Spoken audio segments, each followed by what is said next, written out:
So today I want to walk through how to turn off the sound on your Samsung microwave. This was a great hack for, when we had littles in the house, and I want to show you how to do that now. So on my version of Samsung, what you would need to do is find this options button here. We're going to select that.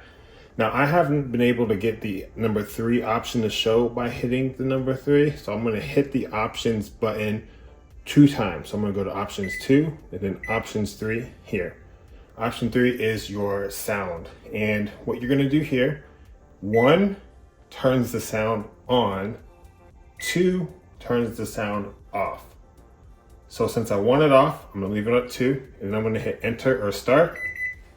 And now you can see that there's this icon here that indicates that there's no sound. Now if I want to turn the sound back on, we're going to do the same thing. Again, options. We'll hit it to option 3. We're going to hit 1 to turn it on, and I'll hit start. You can hear it. The sound is back on. So if this video helped you, if you could like the video, subscribe to the channel. Thank you guys so much.